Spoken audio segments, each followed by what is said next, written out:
বন্দী করে এই শয়তানি আলোকে। আমি আপনাকে একটি কথা বলবো মহারাজ,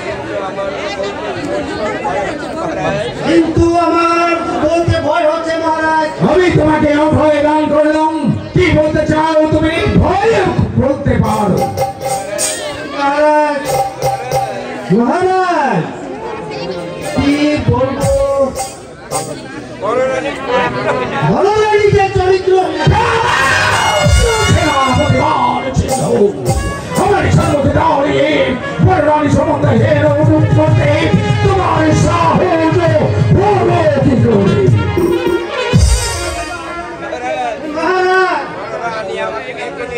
বড় রানী আমাকে ডেকে নিয়ে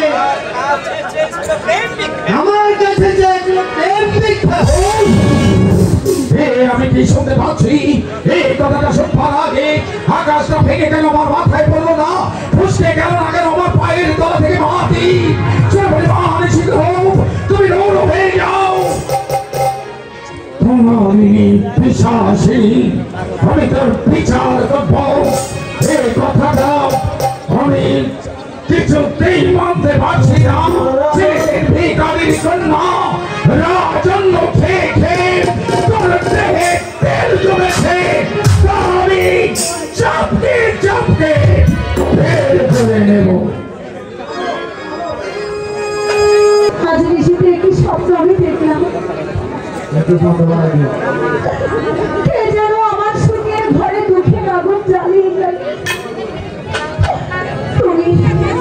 তুমি আমার প্রতি সহায় থেকো ঠাকুর, তুমি আমার প্রতি সহায় থেকো।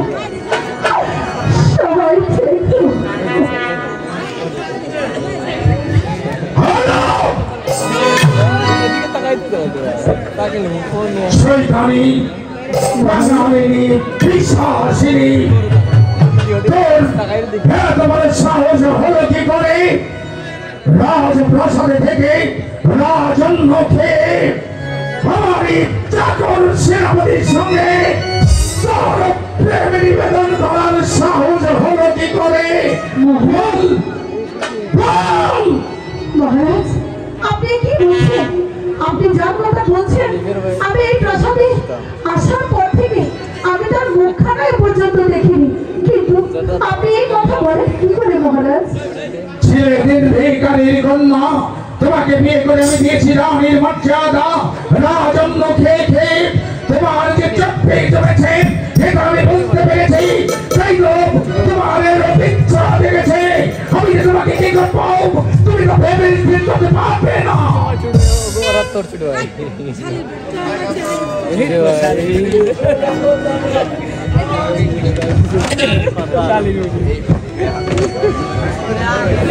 আমি তোমাকে কঠিন শাস্তি দেব, যে শাস্তি দেখে ভয়ে শিউরে আতঙ্কে উঠবে তুমি।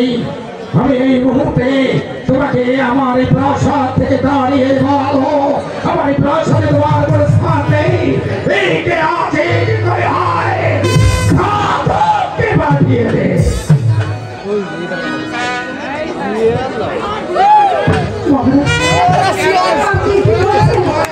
আমি কি আমার অন্যায় করেছি যার কারণে আপনি আমাকে ঘাতকের হাতে তুলে দেবেন? বন্দী করে এই শয়তানি আলোকে।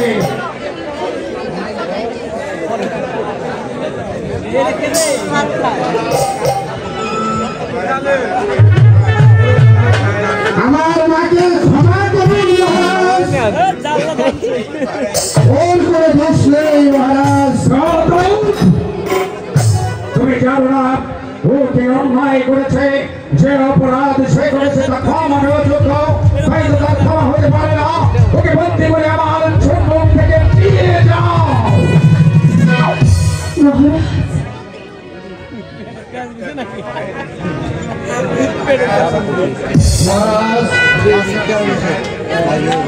আমি আপনার আমার মাকে ক্ষমা করুন মহারাজ, এমন নিষ্ঠুর আদেশ আমাকে দিবেন না। ঘাতক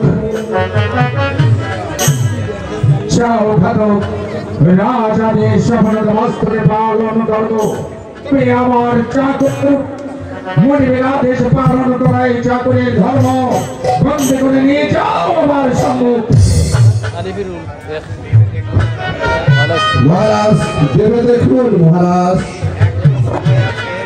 এখনো সময় আছে। আমার নির্দোষী মাকে একটিবারের জন্য ক্ষমা করুন। স্বামী ঘাতক, তোমার আর করুণ আর্তনাদে হয়তো পাহাড় ভেঙে পড়বে, পাথর গলে জল হয়ে যাবে, বৃক্ষের যত ঝরা পাতা সব আবার বৃক্ষে ফিরে যাবে, কিন্তু তোমার মহারাজের এখন যে মনে কি হয়েছে সে নিজেও জানে না। তোমার কান্নায় তার মন ভরতে না। তার চাইতে বলো তুমি আমাকে হত্যাই করে দিয়েছো। নিয়ে যাও ঘাতক। কিন্তু মহারাজ, আমি তোকে সহ্য করতে পারছি না ঘাতক। আপনি না হয় আমাকে হত্যায় আদেশ দিলেন, কিন্তু আমার গর্ভে যে আপনার সন্তান সেটা কোনো অন্যায় করেনি, তাহলে সে কেন শাস্তি পাবে?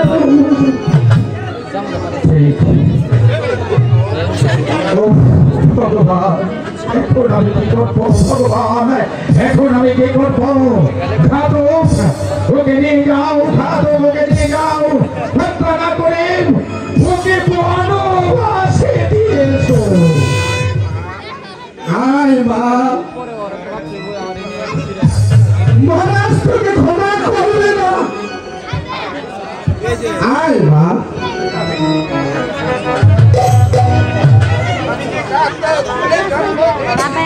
আমি যে ঘাতকদের ধর্ম নিয়েছিলাম, মহারাজের আদেশ আমাকে পালন করতেই হবে। নিয়ে যাও ঘাতক। আমি যে ওকে সহ্য করতে পারছি না, আমার চোখের সামনে থেকে নিয়ে যাও। ওকে বনবাসে দিয়ে আসবে। পাষাণ বন্ধু রে,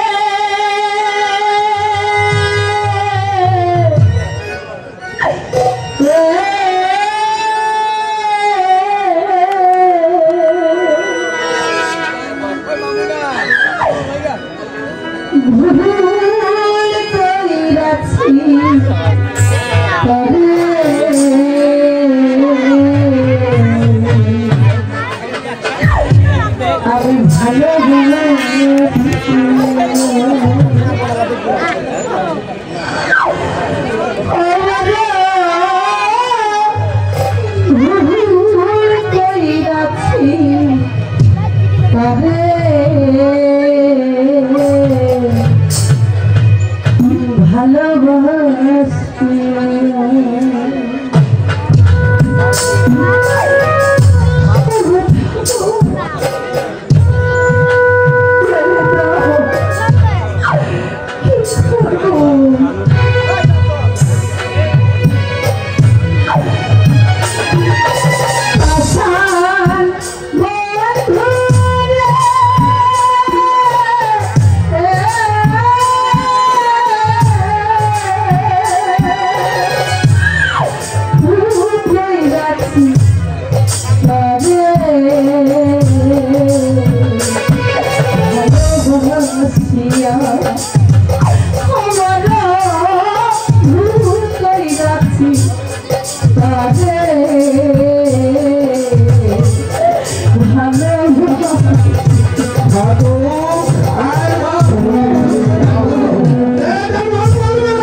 God